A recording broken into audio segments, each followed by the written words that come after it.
की जय। जय। जय जय श्री राधे श्याम। जय जय श्री राधे आप श्याम। आप सभी श्रीमद् भागवत के श्रोताओं को सादर प्रणाम। जय सादर जय श्री। प्रणाम। जय सिया राम। राधे। वीडियो अपने बंद कर देता हूं क्योंकि यहाँ रखने का कोई वो नहीं है। हम प्रारंभ कर रहे हैं। जी। हरि ओम तत्सत। श्रीमते रामचंद्राय नमः। ओम नमः परमहंसास्वादित चरण कमल चिन्ह करंदाय भक्त जनमानस निवासाय श्री रामचंद्राय कृष्णाय वासुदेवाय हरे परमात्मने प्रणतक्लेशनाशाय गोविंदाय नमो नमः। नमो नमः। सीतानाथ समारंभां श्रीरामानंदार्य मध्यमाम् अस्मदाचार्यपर्यन्तां वन्दे श्रीगुरुपरम्पराम्। श्री गुरु परंपरा। श्री प्रहलाद नारद पराशर पुंडरीक व्यासाम्बरीश शुक शौनक भीष्म दाल्भ्यान् रुक्मांगदार्जुन वशिष्ठ विभीषणादीन् पुण्यानिमान् परम भागवतान् नमामि। चार जुगन में भक्त जे तिनके पद की धूरी सर्वसु सिर धरि राखियो मेरी जीवन मूरी। पूरी। गोविंद जय जय गोपाल जय जय राधा रमण हरि गोविंद जय जय। गाइए। गोविंद गोविंद जय जय गोपाल जय जय श्री राधा रमन हरि गोविंद जय जय। गोविंद जय जय गोपाल जय जय श्री राधा रमण हरि गोविंद जय जय। गोविंद गोविंद जय जय जय गोपाल जय जय श्री राधा रमन हरि गोविंद जय जय। गोविंद जय जय गोपाल जय जय गोविंद गोविंद जय। जय जय गोपाल जय जय श्री राधा रमण हरि गोविंद जय जय। जय श्री राधा श्री रमन हरि गोविंद जय जय। गोविंद जय जय गोपाल जय जय राधा रमण हरि गोविंद जय जय। गोविंद जय जय गोपाल जय जय श्री राधा रमन हरि गोविंद जय जय। श्री राधा रमण हरि गोविंद जय जय। श्री राधा रमन हरि गोविंद जय जय। श्री राधा रमण हरि गोविंद जय जय। श्री राधा रमन हरि गोविंद जय जय। श्री राधा गोविंद भगवान की जय। जय। श्री वृंदावन बिहारी लाल की जय। श्री गिरिराज महाराज की जय। जय। श्री 84 कोस ब्रजमंडल धाम की जय। जय। श्रीमद् भागवत महापुराण की जय। जय। श्री सुखदेव जी महाराज की जय। जय। सब संत हरि भक्तन की जय। जय। जय जय श्री राधे श्याम। श्याम। जय जय श्री सीताराम। राम हर हर महादेव। की जय। हरि शरणम। नारायण नारायण नारायण।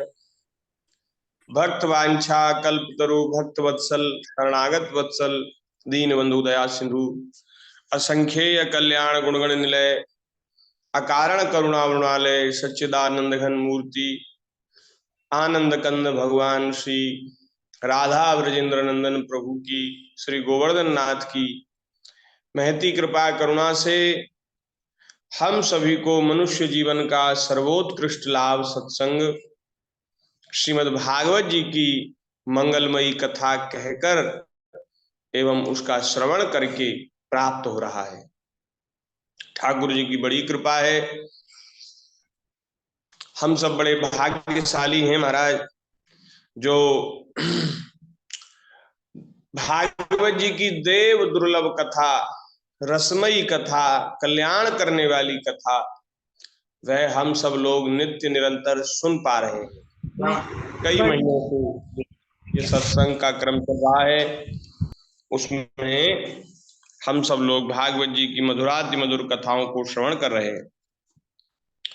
तो नारायण करते करते दसम स्कंध में आज हम लोग 7वें अध्याय की चर्चा करेंगे। इसमें भगवान की जो बाल लीलाएं, जिसमें भगवान ने शकट भंजन और तृणावर्त का उद्धार किया, उसका वर्णन है। तो उसको आप सब लोग ध्यान से श्रवण करें। कल नहीं, 2 दिन पहले जब सत्संग हुआ तो पूतना वध की लीला का स्मरण हमने किया था। आज जो है भगवान की जो दूसरी लीलाएं हैं उनको कहकर हम अपने समय को सार्थक कर लेंगे। नारायण।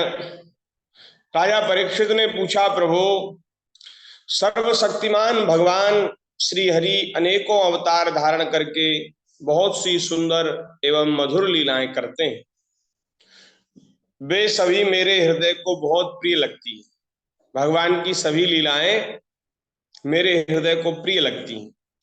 उनके श्रवण मात्र से भगवत संबंधी कथा से अरुचि और विविध विषयों की तृष्णा भाग जाती है। भगवान की कथा सुनने से क्या लाभ होता है कि पहला लाभ तो यह है कि जो कथा सुनने में अरुचि है,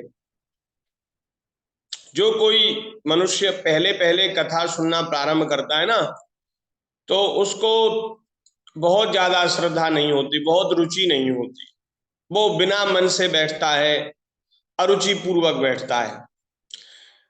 लेकिन जैसे जैसे वह भगवान की मधुर लीलाओं का श्रवण करता है तो उसके हृदय का ये जो दोष है, कथा में अरुचि, वह दूर हो जाता है। क्यों, कैसे दूर होता है? कथाएं ठाकुर जी की इतनी सुंदर हैं, इतनी मधुर हैं, इतनी रसमयी हैं कि जब उनको श्रवण करता है ना तो कथा अच्छी लगने लग जाती है।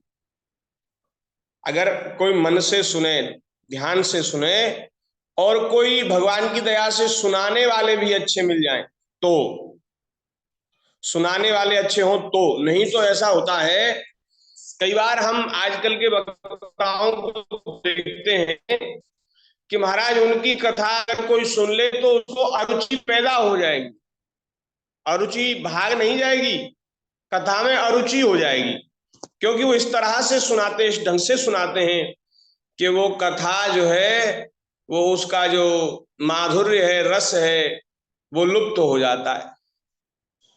लोग सुनने वाला कहेगा कि अरे कथा ऐसी होती है क्या, हमें तो कोई आनंद ही नहीं आया, कोई रस ही नहीं आया, कोई मधुरता ही नहीं लगी। तो फिर उसको क्या होगा? फिर उसको सुनने में श्रद्धा नहीं रह जाएगी। इसलिए भैया कथा कहना, सुनने के तो सब अधिकारी हैं, ध्यान दीजिए, कथा सुननी तो सबको चाहिए। और देखो, एकांत में बैठकर, दो चार जनों के बीच में बैठकर उन कथाओं का कीर्तन भी करना चाहिए, कहना भी चाहिए। लेकिन व्यास गद्दी पर, व्यास मंच पर बैठकर, और जब सुनने वाले हो 100 200 500 लोग, तो वहां तो कोई भगवत प्रेमी, भगवत भक्त ही वक्ता होना चाहिए, ये सावधानी रखनी चाहिए।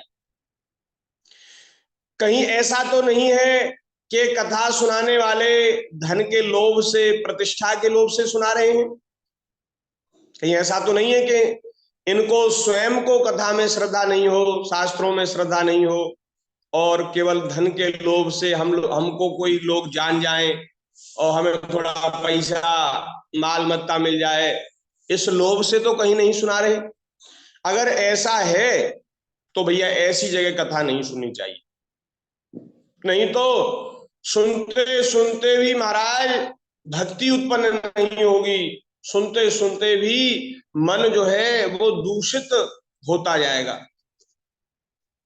जो कथा सुनाने वाला है वो उसको भगवत कथाओं में प्रेम होना चाहिए, श्रद्धा होनी चाहिए। जब उसका स्वयं का प्रेम होगा, स्वयं की श्रद्धा होगी, तो वो महाराज ऐसी कथा सुनाएगा कि दूसरों को भी श्रद्धा होगी, दूसरों को भी प्रेम होगा। भाई जो चीज अपने पास नहीं है वो आप दूसरे को कैसे दे सकते हो? है कोई आपसे धन मांगे और धन आपके पास है नहीं, तो आप कैसे दोगे? ऐसे ही जो कथा सुना रहा है, अगर उसका हृदय प्रेम से भरा है, रस से भरा है, तो सुनने वाले के हृदय में भी प्रेम और रस उत्पन्न हो जाएगा। और नहीं तो महाराज, अब आजकल ये दोष आ गया है, इसका हमने आपसे कह दिया, वर्णन कर दिया। अब भैया आप स्वयं समझदार हैं, थोड़ी सावधानी हमको रखनी चाहिए।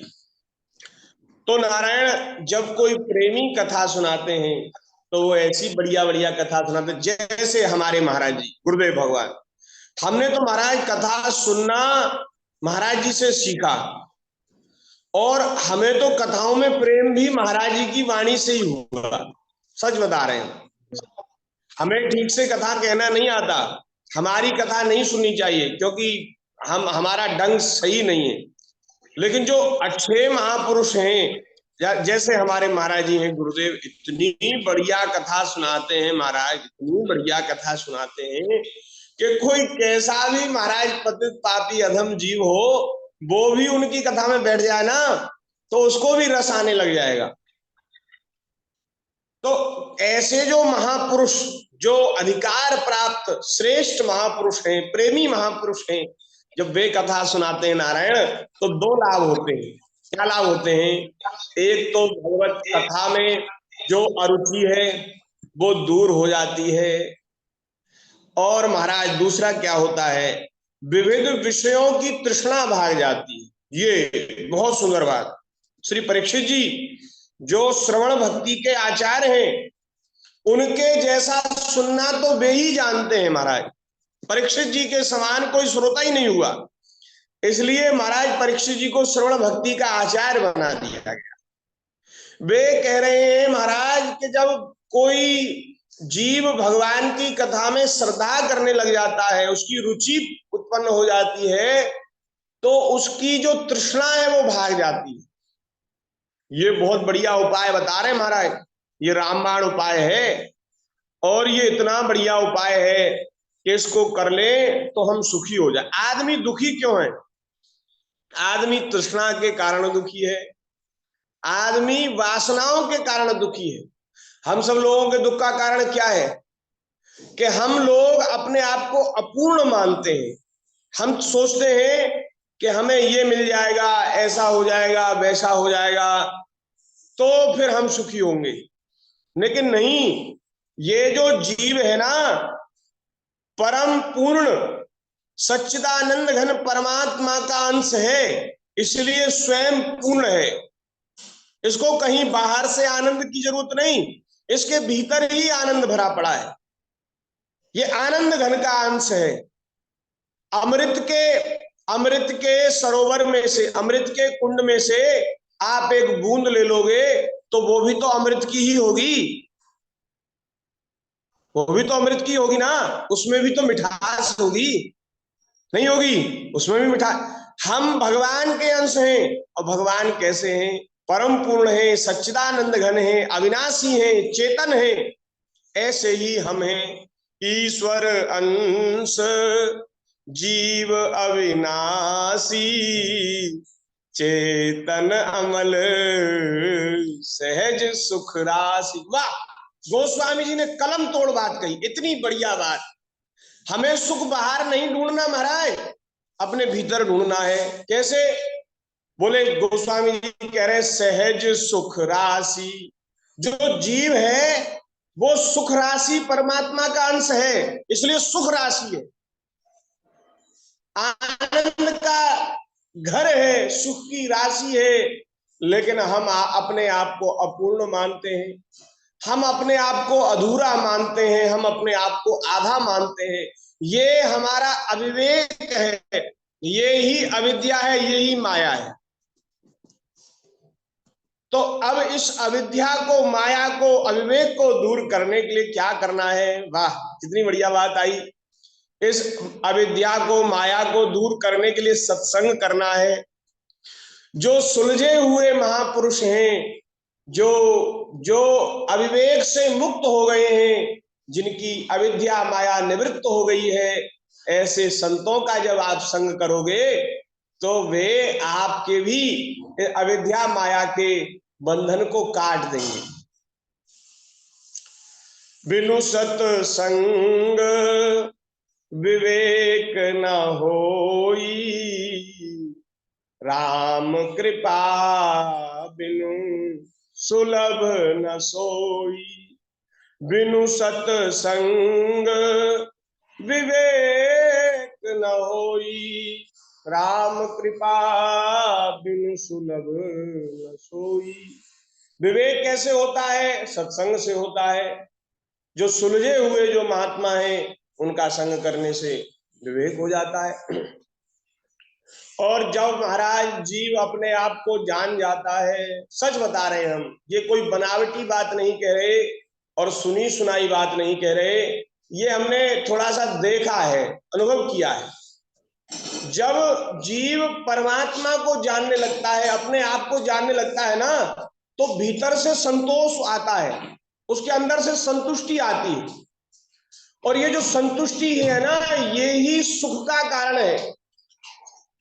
ये भीतर का संतोष जब तक नहीं होगा, तब तक आप कितना भी कुछ कर लो, कितना भी धन इकट्ठा कर लो, कितनी भी सुख सुविधा इकट्ठी कर लो, बड़े राजा बन जाओ, महाराजा बन जाओ, लेकिन जब तक विवेक नहीं होगा, संतोष नहीं होगा, तब तक महाराज दुखी होना पड़ेगा, दुखी होना पड़ेगा। कुछ ना कुछ तृष्णा, कुछ ना कुछ वासना वो भीतर मन में घुसी रहेगी और वो दुखी करती रहेगी। तो क्या करना है? अपने आप को जानना है, अपने आप को जानना है और अपने अंशी परमात्मा को जानना है। अच्छा, अपने आप को मत जानो, परमात्मा को जान लो, ये ज्यादा अच्छा है। अपने आप को जानने के चक्कर में भी लोग बड़े गुमराह हो जाते हैं, संदेह में पड़ जाते हैं। अपने आप को मत जानो, परमात्मा को जान लो। परमात्मा का ज्ञान हो जाएगा तो सबका ज्ञान हो गया, फिर ऐसा कोई ज्ञान नहीं रहेगा जो नहीं हुआ। भगवान को जान लिया तो सब कुछ जान लिया, फिर अपना भी ज्ञान हो जाएगा, फिर संसार का भी ज्ञान हो जाएगा कि संसार दुखालय है, असत्य है, नाशवान है, यहाँ कुछ भी स्थिर नहीं, सब कुछ नष्ट हो जाएगा, महाप्रलय होगी, सब डूब जाएगा, ये भी ज्ञान हो जाएगा। और विद्या अविद्या माया अमाया, ये सब चीज एकदम स्पष्ट हो जाएगी। भगवान के जानने से सब कुछ ज्ञान हो जाता है। तो नारायण भगवान को जानो, इसलिए मनुष्य शरीर है। मनुष्य शरीर इसीलिए तो महात्मा खूब शोर कर रहे हैं, खूब हमको जगा रहे हैं, खूब वे कृपा कर रहे हैं कि भाई ये मनुष्य शरीर को व्यर्थ मत करो। ऐसा अवसर यदि गवा दिया तो फिर महाराज चक्कर में पड़ जाओगे, 84 के चक्कर में पड़ जाओगे। इस बार कोई और काम भले ही ना हो, आप अपने कल्याण का साधन कर लो, और सब काम छूट जाए तो छूट जाए, कोई बात नहीं। कल्याण का साधन यही है कि भगवान को जान लो, ठाकुर जी को जान लो, तो महाराज भीतर से संतोष उत्पन्न होगा। ऐसा लगेगा कि अरे भाई, हम तो इतने परेशान थे, इतने दुखी थे, हमारे पास कमी किस बात की है। अरे राजा का बच्चा वो जन्म से ही राजकुमार होता है, उसको कोई योग्यता अर्जित नहीं करनी पड़ती, उसको कोई पढ़ाई लिखाई डिग्री नहीं हासिल करनी होती। जब उसका जन्म होता है तभी घोषणा हो जाती है कि राजा के घर राजकुमार हुआ है। भैया, हम आनंद घन सुख राशि परमात्मा के अंश हैं, हम भी आनंद घन हैं, हम भी सुख राशि हैं। राजा का बच्चा है, राजा है। जैसे शेर का बच्चा है, शेर है, दहाड़ मारेगा, ऐसे ही भगवान का अंश है, जीव है, भगवान का अंश है, आनंद घन का अंश है, आनंद में रहेगा, क्यों दुखी रहेगा। हम दुखी इसीलिए होते हैं कि अपने आप को नहीं जानते। आहा, कितनी बढ़िया बात है। तो नारायण जब जीव कथा सुनता है तो उसको अपने स्वरूप का ज्ञान होता है, और उसकी जो तृष्णा है फिर वो नष्ट हो जाती है। बाहर संसार से कुछ भी प्राप्त करने की इच्छा उसके भीतर नहीं रह जाती। ये काम होता है। और क्या होता है, और भी सुंदर बात कह रहे हैं परीक्षित जी। यस्रन्वतो वितृष्णा सत्वं च शुद्ध्यत्य चिरेण पुंसः भक्तिर्हरो तत्पुरुषे च सख्यम तदेव हारम पदमन्यसे चेत। और भी बड़ी सुंदर बात होती है। भगवान की कथा सुनने से भगवान की कथा में जो अरुचि है और विविध विषयों की तृष्णा है वो भाग जाती है, और बोले भगवान के चरणों में भक्ति और उनके भक्त जनों से प्रेम भी प्राप्त हो जाता है। आहा, भगवान के चरणों में प्रेम हो जाता है, और उनके जो भक्त हैं उनसे अपनापन हो जाता है, उनसे सख्य हो जाता है, उनसे मित्रता हो जाती है। भैया, सब कुछ हो जाता है, सब कुछ हो जाता है। और साधन करने से न जाने कब हमको ये लाभ होगा, उसका कोई पता नहीं, होगा कि नहीं होगा ये भी पता नहीं। लेकिन भगवान की कथा सुनने से महाराज भगवान में प्रेम हो जाएगा, भगवान के भक्तों में सख्य हो जाएगा, अपनापन हो जाएगा, तृष्णा भाग जाएगी, भगवान की कथा में श्रद्धा जग जाएगी। और आहा, और बोले ये जो भगवान के चरणों का प्रेम है ये ही मनुष्य जीवन का सर्वोत्कृष्ट फल है। तो बोले ये प्रेम हो गया तो फिर तो सब हो गया। तो बोले महाराज, यदि आप मुझे भगवान की कथा के श्रवण का अधिकारी समझते हो तो भगवान की उन्हीं मनोहर लीलाओं का वर्णन कीजिए। तदेव हारम वद मन्य शेचित। यदि आपके मन में ये ठीक लगे कि इसको सुनाना चाहिए तो आप सुनाइए। देखो, इतने अच्छे श्रोता हैं लेकिन फिर भी कैसी विनम्रता है। वे कह रहे हैं कि यदि आप मुझे अधिकारी समझते हो, अरे आपसे बढ़िया अधिकारी तो मिलेगा कौन। तो सुखदेव जी महाराज को कितना आनंद हुआ होगा। अच्छा, जब श्रोता विनम्र हो ना, विनम्र, तो सुनाने वाले का हृदय भर आता है। वाह, क्या बात है भाई, तेरे जैसा श्रोता पाकर हम भी धन्य हो गए। वाह, बहुत सुंदर बात। तो सुखदेव जी कितने आनंद में भर गए होंगे। उनकी श्रद्धा भी बड़ी है और वे बड़े विनम्र भी हैं, और बड़ी प्रीति है कथा में। भगवान श्री कृष्ण ने मनुष्य लोक में प्रकट होकर मनुष्य जाति के स्वभाव का अनुसरण करते हुए जो बाल लीलाएं की हैं, अवश्य ही वे अत्यंत अद्भुत हैं। इसलिए आप अब उनकी दूसरी बाल लीलाओं का वर्णन कीजिए। सुखदेव जी कहते हैं, श्री सुक उवाच कदाचिदोत्थानिक कौतुका प्लवे जन्म रक्ष योगे समवेत योषिताम वादित्र गीता द्विज मंत्र वाचके सकार सूनोरभिषेचनम सती। नारायण। भगवान सुखदेव जी कह रहे हैं भगवान 3 महीने के हो गए। तीसरे महीने का जो रोहिणी नक्षत्र है, भगवान का जन्म रोहिणी नक्षत्र में हुआ था, तो रोहिणी नक्षत्र आया तीसरे महीने का, तो उसमें भगवान श्री कृष्ण के करवट बदलने का उत्सव मनाया जा रहा था। ठाकुर जी ने करवट बदली। जब 3 महीना के हो गए हमारे कन्हैया, उन्होंने करवट बदली। तो देखो हमारी यशोदा मैया कितना महाराज उत्सव मनाने में उत्साहित हैं, कितनी आनंदित हैं। देखो उत्सव मनाने चाहिए। भगवान के जो जन्म विवाह के उत्सव हैं उनको मनाना ये भक्ति का अंग है। जो भक्त हैं, जो प्रेमी हैं, जो साधक हैं, जो भगवान में श्रद्धा विश्वास रखते हैं, उनको भगवान के उत्सव मनाने चाहिए।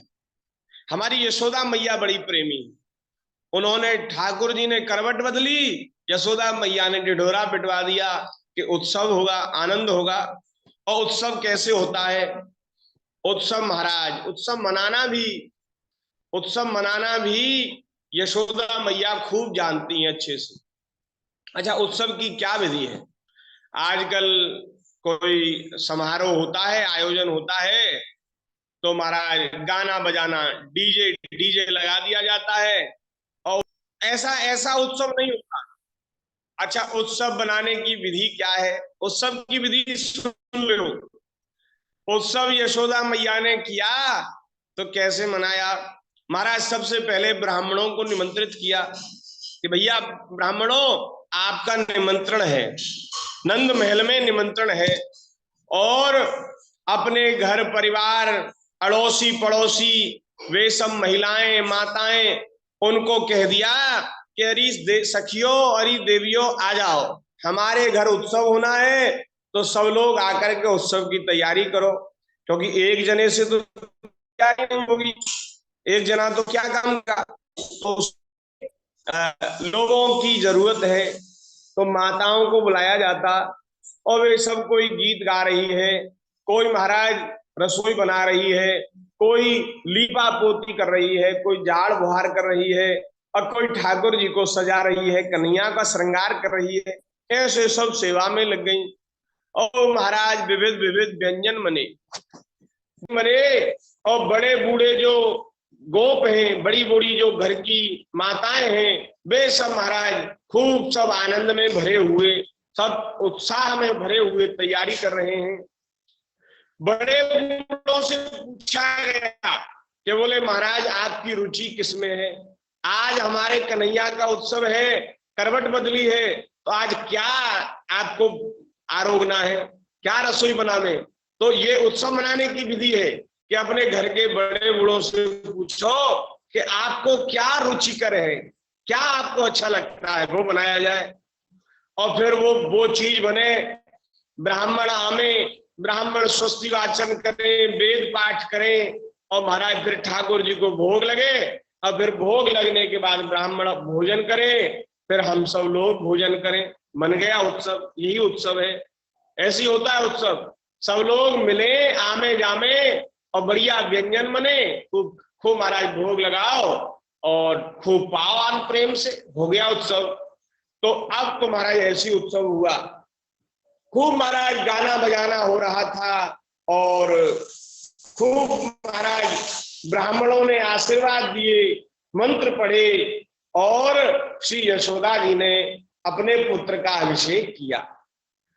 और फिर उसके बाद यशोदा जी ने ब्राह्मणों का खूब पूजन सम्मान किया, उन्हें अन्न वस्त्र माला गाय मुंह मांगी वस्तुएं दी। और जब यशोदा ने उन ब्राह्मणों द्वारा सुस्ति वाचन कराकर बालक के नहलाने आदि का कार्य संपन्न कर लिया, और फिर ठाकुर जी को दूध पिलाया, और दूध पिला करके अब देखा कि लाला की आंखों में नींद भरी है। अब ये कुछ ऐसा सोने की सी स्थिति का हो रहा है इसको नींद सी आ रही है, तो उसको धीरे से ठाकुर जी को सैया पर एक पालने में सुला दिया। अब पालना महाराज एक छकड़े के नीचे रख दिया। अब देखो, वृक्ष के नीचे भी रखे तो वृक्ष के ऊपर चिड़िया बैठी है, कोई पक्षी बैठा है, तो कहीं वो बीट ना कर दे, तो इस अब बीट कर देगा, कुछ कर देगा तो फिर ठाकुर जी की नींद खुल जाएगी। इसलिए वृक्ष की छाया में छकड़ा खाता। जो बैलगाड़ी होती है ना, बड़ी बैलगाड़ी उसको कहते हैं, बड़ी बैलगाड़ी को छकड़ा कहते हैं, उसमें बहुत सारा सामान आ जाता है। तो बड़े छकड़े के नीचे ठाकुर जी का पालना रख दिया। ठाकुर जी खूब प्रेम से निंद्रा ले रहे हैं, नींद ले रहे हैं। और इधर यशोदा मैया अपने सब आए गए अतिथियों का स्वागत सत्कार सम्मान करने में लग गई और सबको खिलाया पिलाया, खूब बातचीत करी, खूब महाराज आनंद किया, गाना बजाना हुआ। अब महाराज इतने में क्या हुआ कि एक दैत्य महाराज वो भगवान श्री कृष्ण को मारने के लिए महाराज उस सकट में प्रवेश कर गया, उस छकड़े में प्रवेश कर गया। उसका मन ये था कि मैं छकड़ा तोड़ दूंगा और ये बड़ा छकड़ा जब गिर जाएगा इसके ऊपर, बालक के ऊपर, ये तो बालक समाप्त हो जाएगा। अब ठाकुर जी ने जाना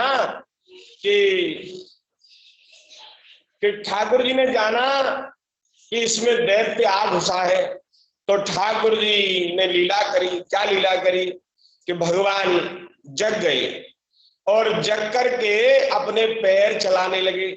जब बालक, छोटे छोटे बालक जगते हैं ना, आपने देखा होगा, तो वो हाथ पैरों को चलाते हैं। अब ठाकुर जी ने अपने हाथ पैर चलाए, तो पैर चला रहे थे तो एक पैर ऐसा छकड़े में मारा, ओ महाराज ऊपर आकाश में छकड़ा चला गया, एक अंगूठा का कोना लग गया थोड़ा सा। अब हमारे ठाकुर जी कैसे शक्ति संपन्न है, कैसी भगवान की शक्ति सामर्थ्य है कि अंगूठे का एक थोड़ा सा कोना उस छकड़े में छू गया, ओ छकड़ा महाराज आकाश में चला गया। आकाश में गया, फिर धड़ाम से नीचे गिरा, लेकिन ठाकुर जी के ऊपर नहीं गिरा। तो महाराज सब महिलाओं में, सब स्त्रियों में, माताओं में तो हल्ला हो गया कि ये क्या हुआ, ये छकड़ा कैसे उलट गया। न आंधी आई, न तूफान आया, और न महाराज कोई यहाँ आता जाता दिखाई दिया, ये छकड़ा कैसे उड़ा, कैसे नीचे गिरा। लेकिन जो हुआ सो हुआ, हमारा लाला बच गया, लाला सुरक्षित है। यशोदा मैया ने ठाकुर जी को गोदी में ले लिया, अंक से लगा लिया। अब महाराज चर्चा होने लगी कि कैसे हुआ, क्या हुआ। तो छोटे छोटे बालक वहां खेल रहे थे बाबा, तो उन्होंने बताया कि अरे कुछ नहीं, ये जो कन्हैया है ना, ये हाथ पैर फेंक रहा था, इसका पैर इस छकड़े से लग गया और छकड़ा उलट गया। तो यशोदा मैया ने और बड़ी बूढ़ी माताओं ने कहा, अरे ये छोटा सा लाला अभी 3 महीने का हुआ है, अब बताओ इसके अंगूठे में, इसके पैर में इतनी ताकत आ गई कि इसने छकड़ा उलट दिया। ये तो बच्चों की बात है, बच्चों की बात कहकर उसको उस पर ध्यान नहीं दिया। वास्तव में सच्ची बात तो वही थी, ठाकुर जी नहीं उल्टा था वो, लेकिन उनकी बात पर किसी ने विश्वास नहीं किया। उस छकड़े पर बड़ी दूध दही मक्खन की मटकियां भरी थी, रखी थी, उसके ऊपर भरी हुई, वो सब महाराज टूट फूट गई, उलट पुलट हो गई। और सब महाराज उसके पहिया जो थे, उसके धुरे, वो महाराज सब अस्त व्यस्त हो गए, कोई कहीं गया, कोई कहीं गया, वो छकड़ा बिल्कुल एकदम चकनाचूर हो गया। तो इस प्रकार से श्री ठाकुर जी ने उस सकट के माध्यम से एक दैत्य का उद्धार किया। अब दैत्य कौन था? श्रीमद् भागवत जी में ये कथा नहीं आई कि वह दैत्य कौन था, लेकिन और दूसरे पुराण में ये कथा आई, तो वहां से वो उद्धृत कर दी गई है, लिख दी गई है यहाँ। हिरण्याक्ष का पुत्र था उत्कच। एक हिरण्याक्ष दैत्य हुआ ना, जिसको भगवान ने 12 अवतार लेकर के मारा, तो उसका पुत्र था उत्कच।